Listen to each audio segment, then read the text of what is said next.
Hello and welcome to episode 6 of the Not Yet Adults podcast. I, of course, am one of your hosts, Collin Geffrey, joined by someone who, despite all notions to the contrary, was actually born. Uh-oh. Wait, what was the uh-oh for, Eric? What happened? Because you were introducing me and you were giving me a lot of build-up, and I was like, oh no, I'm not gonna live up to this. No, you gotta, don't sell yourself short. I'm gonna build up the hype. All you have to do is live up to it. Like, don't discredit yourself before we get you in here.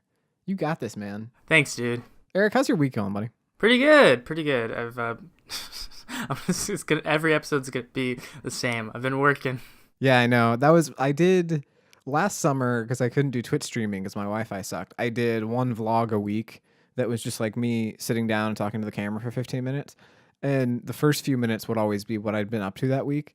And after a while, I was just like, I'm literally saying the exact same thing every time. It's work. It's school. It's easy to get caught in that routine, and suddenly it's not that interesting. But it is what it is. Eric, we threw out a few topics this week, and we kind of threw them at the wall, see what stuck. And the one thing that really struck a chord that I think we should talk about is cooking. Ooh, that's something we haven't struck on the show before. So let's just go ahead and jump right in full speed. What kind of a cook are you, Eric? What's your relationship with cooking like?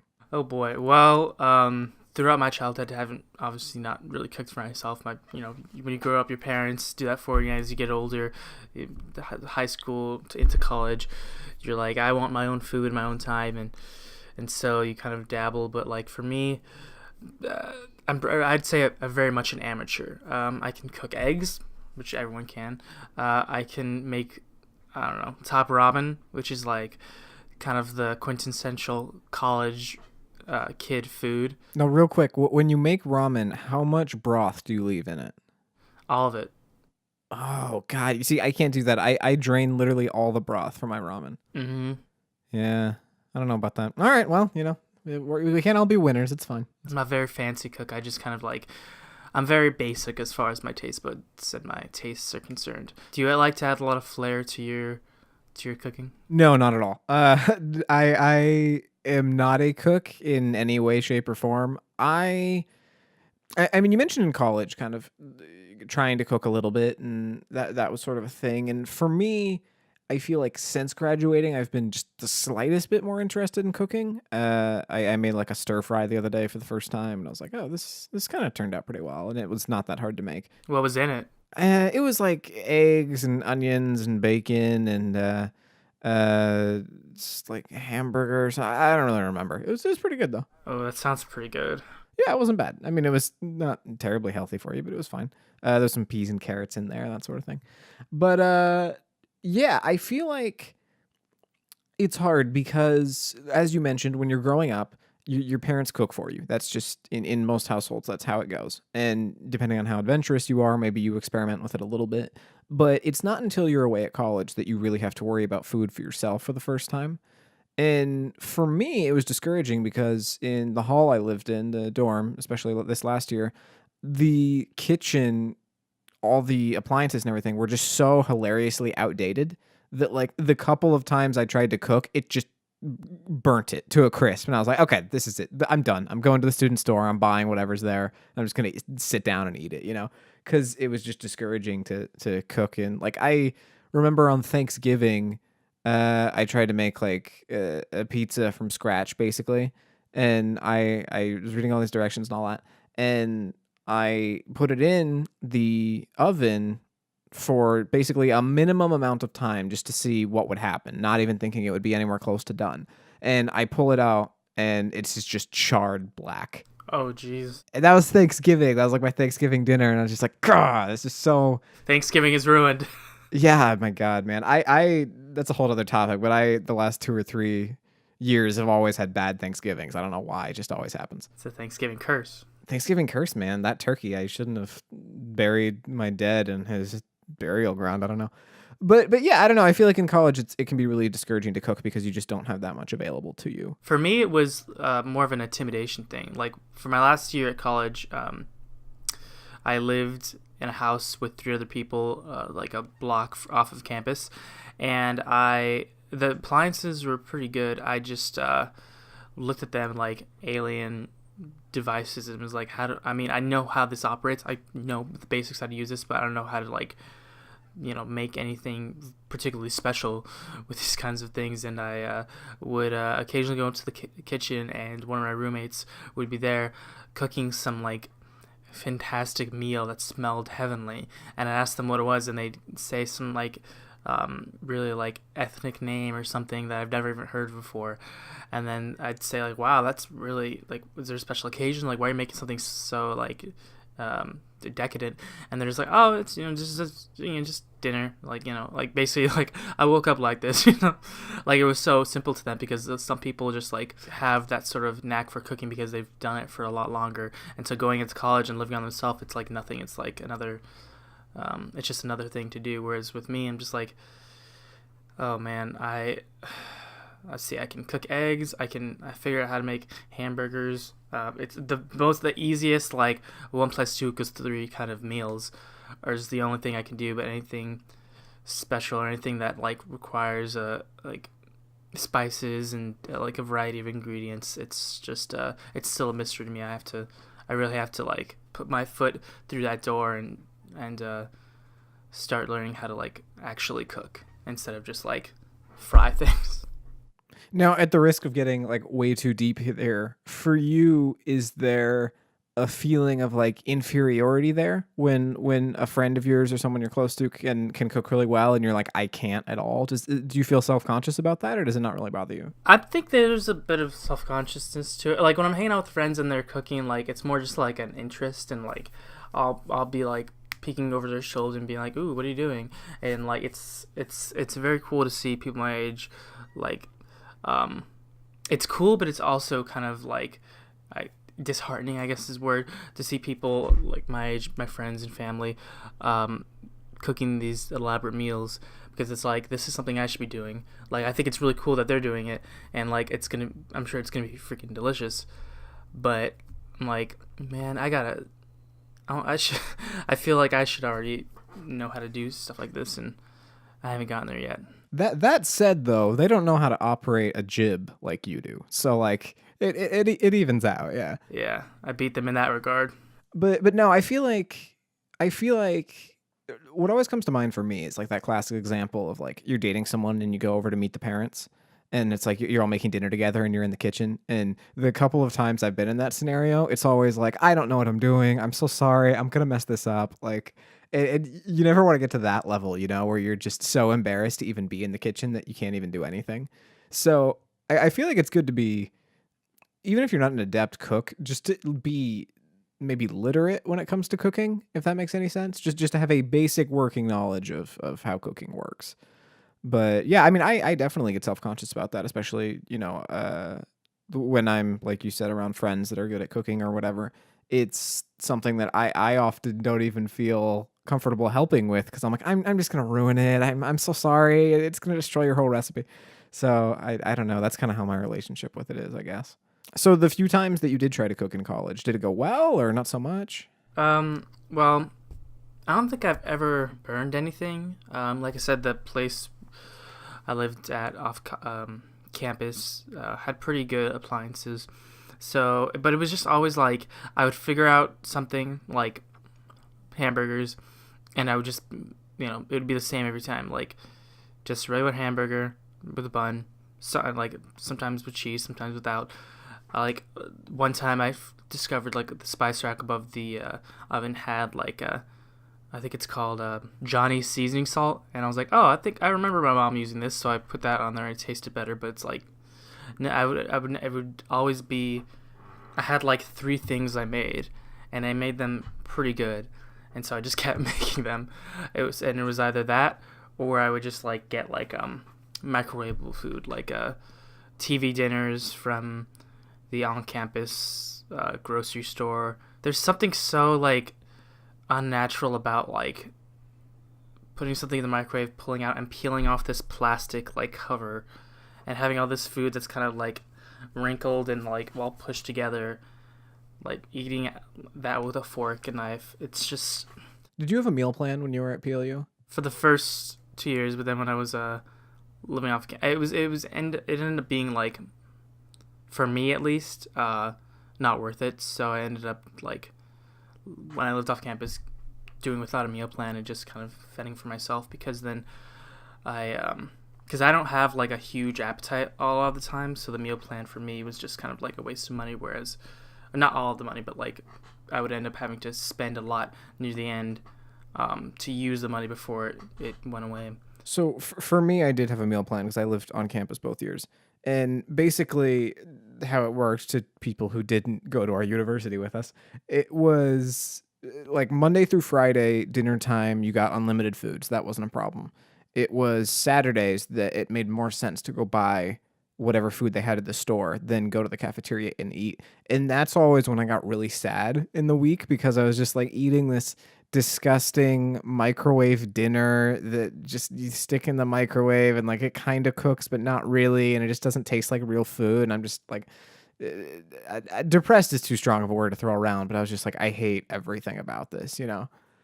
And there is something about that of not having a home cooked meal. I mean, people always joke about that, but honestly I think there is something there that just kind of that feeling of security and that feeling of like, oh, it is okay that I'm just sitting around with people and having a meal that was cooked by people and not by a microwave.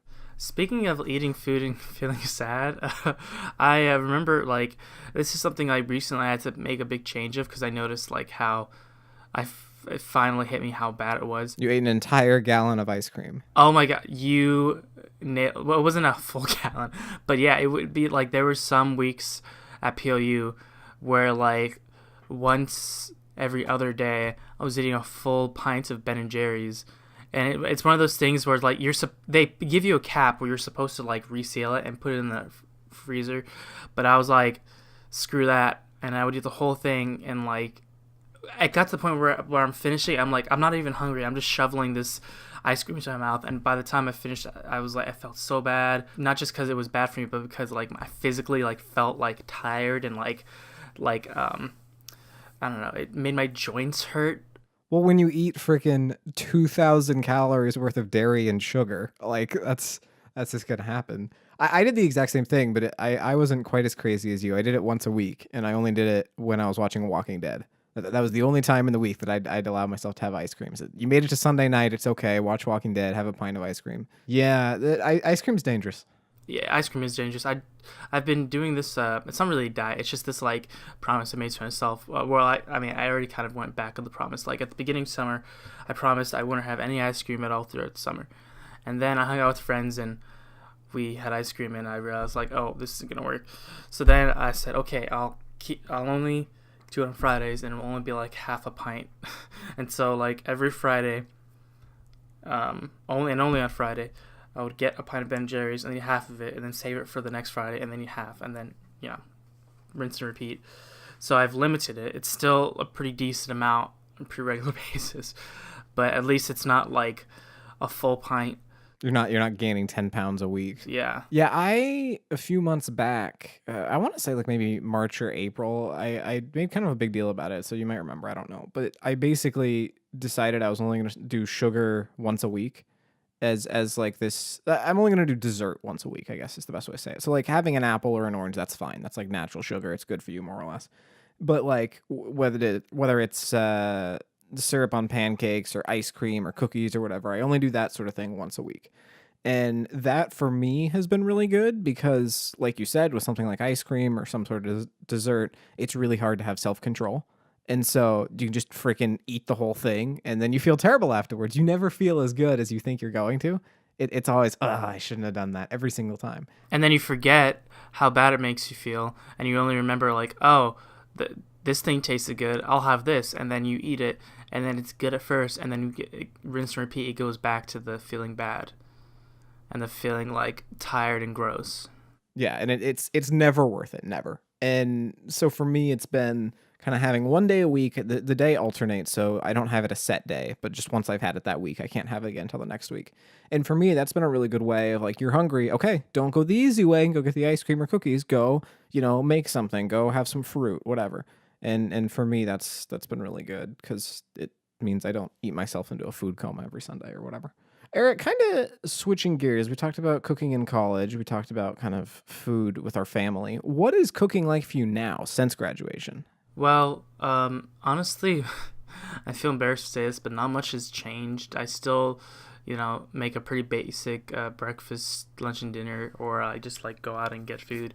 I've been playing around with some cooking implements every now and then, like making like spaghetti and stuff like that. Um, but for the most part, I haven't really like dedicated time to like learning how to cook and experimenting with food stuff, and that's something I really want to like try. What about you? Pretty similar. I mean, I mentioned I learned how to make a stir fry the other day, and I learned how to make something a couple weeks ago. I don't remember what it was, but we both still live with our parents still, and so I feel like, and you can speak for yourself better than I can, obviously, but I feel like there's still a certain level of, because we're in the same house, our food is kind of up to them. And so, like, typically breakfast and lunch I make for myself, obviously, and then dinner my mom will make, or I'll help my mom make, or whatever. And so that's kind of been my relationship with food, I guess. It's just kind of eating it when I need to, and then I eat with my folks in the evening. Real quick, just a shout out to moms and parents in generals for keeping us from starving. Yeah, big shout out to moms and parents. You're doing good. Thanks for the whole raising us thing. Obviously, like when you're growing up, it's kind of like required, but even after we've grown up and we should be like cooking for ourselves, they're still like, we'll still cook for you, and it's like, thanks. I really need this right now. Yeah, totally. So if there was one thing you could learn to cook that would just be an awesome thing that you could make for yourself, maybe it wouldn't be too difficult, but that you could be proud of, what would it be? What's one thing you'd like to learn? I guess I'm sort of like, I'm not sure. Like, you go first, and I'll need some more time to think about it. So my thing is kind of a cheat because it's not remotely healthy for you.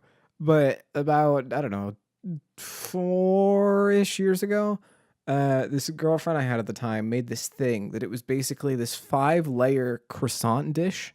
And so it was like you take like a Pillsbury croissant dough or whatever, and you make 5 layers of it, and there was like meat and cheese of different kinds on every layer. Oh boy. And it was like not remotely healthy, but that was one of the things that I was like, oh my God, this is the best freaking thing I've ever tasted. And it was relatively simple. Like it had to bake for quite a while, but it was not a difficult thing to make. And I don't even know what to call it. If someone knows and that's listening to the podcast, let us know. But I'd like to make that because I really liked that. I don't know what else. I know how to make eggs. I learned the stir fry the other day. It's like you said, though. It's like the 2 or 3 things I know. I'll just keep doing that. I really like Italian food, and I'm also like being introduced to like new foods. Like I had Indian food for the first time not too long ago, and Thai food. All these things that I'm sure a lot of people listening or people in general be like, oh yeah, I have that all the time. But for me, it's like it's not that I don't like a variety of foods. It's that I'm very like set in my ways. I've been called recently a creature of habit, and that struck so true. So like I'm not against trying all these new foods and like Japanese foods and all these different cultural foods. I just haven't been introduced to them really. I think like if I had to choose like one meal that I'd really like to learn, I'd want to learn some sort of like, I don't have a name for it, but some sort of like pasta dish. Like I know I said like I can make spaghetti, but something new and different, and also like healthy if that's an option. Something that I just want to be able to cook like a really good, really healthy meal. I'm just gonna say it now. This is gonna be a controversial opinion, but I need to get it off my chest. Pasta's overrated. I'm sorry. It is. It's not bad. I have not had bad pasta, but I do not understand people who have this freaking love affair with pasta. It's like it's fine. It's okay. This podcast is over. That's it. They just line in the sand. Episode 6, we're done. But no, I've always felt like pasta's overrated. Again, I don't dislike pasta. I will eat pasta and I'll be fine. But I don't understand people who like make a point to go get pasta. Is there certain cultural food, maybe not Italian, but some other like country that you like keep coming back to and like find that you like more than others? Japanese food probably. My mom really likes Japanese food, and that's something that's kind of been in our house a lot of the time. And you always wonder like how real Japanese food is compared to what you make at home. It's definitely not what you go get. A lot of stuff has been like Americanized and like, yeah, like I don't know if either of us have ever had like actual genuine Japanese food. I mean, I've been to like sushi restaurants and stuff before, but again, I don't know how quote unquote traditional that is. Yeah, I'm not sure. I enjoy sushi though, and I like the sort of white rice and raw fish and that whole thing. I enjoy that. Recently, I went to this like sushi place with my girlfriend, and it wasn't like Trapper Sushi. It was one of those, like, it kind of looked like a fancy restaurant. I always have this like sort of fun argument with her where we go to a restaurant, I'm like, "Ooh, this is fancy." She's like, "No, this isn't fancy." Like, her standard for fancy is like And that's when you're like, I've been eating at McDonald's for the last 20 years. I'm sorry. yeah. It's so like we'll look at the menu and I'll look around and think like, "Oh, this seems like this is probably gonna be authentic." And then we look at the menu and there are like, there's like a spicy sushi roll called like my ex-wife or something like that, and they have really fun pun names, and like a lot of like Game of Thrones puns, like the White Walker roll, which is like white fish and some other stuff. And I'm like, oh, this isn't authentic. This is just references to like American kind of jokes and stuff like that. But it was fun. It was still like a good experience. But it just goes to show, like, I don't know if I've ever had like actual authentic Japanese food and stuff like that. So Eric, we've kind of talked about the new foods we're trying and the new foods we're cooking. What about old foods? What are the comfort foods that you go back to, the tried and true, the thing you always make that when maybe you had a bad day or you want to just sit down and play some video games that you're like, man, that sounds really good right now. I haven't had it in a while, but like top ramen used to be a big one for me. Sure. And it's one of those things where it's like I didn't even realize how unhealthy. I mean, I knew it was unhealthy, but like it didn't really stick until like years later when I hadn't had it for a while, and then had it again. I realized, oh my god, this is just salt. This is just hot salt water. Yeah. Like Jesus. And something I like as a snack when I'm like watching YouTube playing video games is just like a peanut butter sandwich. Like I'm a weird person. I don't even put jelly in it. I just get literally two slices of whole wheat bread, put peanut butter in the middle, and that's lunch. Oh yeah, that is freaking weird. That's strange. I agree with you. But no, I'm just giving you a hard time. But like I don't like jelly either. Not that I don't like it. It's just that I don't deal with it usually. I just like peanut butter's good enough. No. I get where you're coming from. The jelly in the PB&J is significantly overrated. I would agree. But that's why recently I started doing peanut butter and honey, and that gives it like just the right amount of tanginess, and it kind of breaks up the peanut butter a little bit. The issue with that is nowadays so much sugar is already in peanut butter that the honey and the sugar in the peanut butter just kind of is too much. It's just you're eating bread and sugar, and that's a bit much. But yeah, I mean PB&J's the homie, man. It'll never go away. That's always been like the default nice sandwich. Yeah, pretty similar. I do this not every breakfast, but I'd say maybe 2 times a week. I'll just take, 2 slices of bread, put peanut butter on it, and then just sprinkle some cinnamon over the top. Cinnamon? Yeah, just cinnamon, man. No sugar, just peanut butter and cinnamon. And that's always kind of been my comfort food. I have that. I've never heard of that. Cinnamon. Yeah, just ground cinnamon, just over the top. And I'll have maybe a apple with it on the side or something like that. Interesting. But yeah, I like that a lot. As far as other comfort foods for me, I don't really know. I'm a big fan of sandwiches. I eat sandwiches all the time. Fried egg sandwiches, ham and cheese. I don't know. My sister made fun of me the other day because she's like, I feel like every meal you eat is some variation of a sandwich. And I was like, yeah, I guess that is kind of true. But the sandwich is, If it ain't broke, don't fix it. I mean, yeah, it's a conduit for so many things. It's like a pizza or a burrito. That's really just the blueprint. You can do so much with the blueprint that makes it special. Would you say there's a particular sandwich that's like your favorite food, or even just your favorite sandwich? So stick with me here. I'd say probably something like an Italian sub, but not a Subway Italian sub, because Subway kind of has this connotation around it. Some people like it, some people don't. I just mean like, you take two, or not even two, you take a nice loaf of Italian bread, you cut it in half, maybe put some olive oil over it, you get some salami, some ham, maybe some nice cheddar, provolone cheese, and maybe some onion, some lettuce, that kind of thing, and just kind of make a nice authentic Italian sub. That's probably my favorite kind of sandwich. But again, I want to give a shout out to the peanut butter and jelly for just always being there. It's just low maintenance, low work. You can just make it easily, and then you're good. Would you say the Italian sub, before we get to me real quick, would you say the Italian sub is your favorite food? No, it's a fair question. I feel like my favorite food is probably shrimp. Big fan of seafood, and which is kind of out of left field. But I feel like the food that I consistently want to eat the most is chicken pot pies. Those are one of my favorite things in the world. It's like, and this is going back to terrible microwave food, but like the Marie Callender's chicken pot pie, which has no health value whatsoever and has way too much salt. But that's good comfort food for me. It's just good old chicken pot pie. Well, for me, I just have to say my favorite sandwich is probably grilled ham and cheese. Pretty straightforward, not super fancy.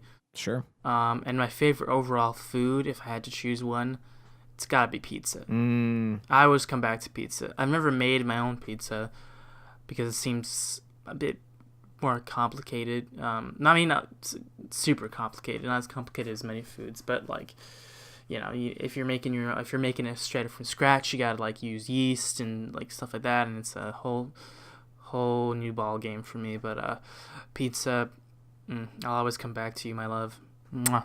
Pizza's good because, like, even when it's not a great pizza, you still know what you're getting. Yeah. Like, it's okay. It's a good baseline. Like, no matter what, you can always go back to pizza and it'll be there for you, which I appreciate. But I do think that a lot of pizzas are not great. Like, it's very rare, at least for me, that I have a great pizza. That almost never happens. Yeah, I don't know. I feel like you kind of have to find that nice hole-in-the-wall place you really like. I feel like a lot of people try to do too much with pizza, with the toppings and whatnot. But for me, I'm just like, your standard pizza for me is the perfect pizza. Just bread, sauce, cheese, maybe like one or two toppings, and that's it. I don't need like balsamic vinegar drizzled on top, or like pineapple slices and stuff like that. The tears of the gods and a nice spread on the side of the plate. Yeah, I don't need all this like fancy dancy stuff. I just need your basics, and I'm good. Which goes back to me being a creature of habit and very basic with taste buds, which is something I'm trying to like work on. But broaden your palate a little bit. I think that's admirable.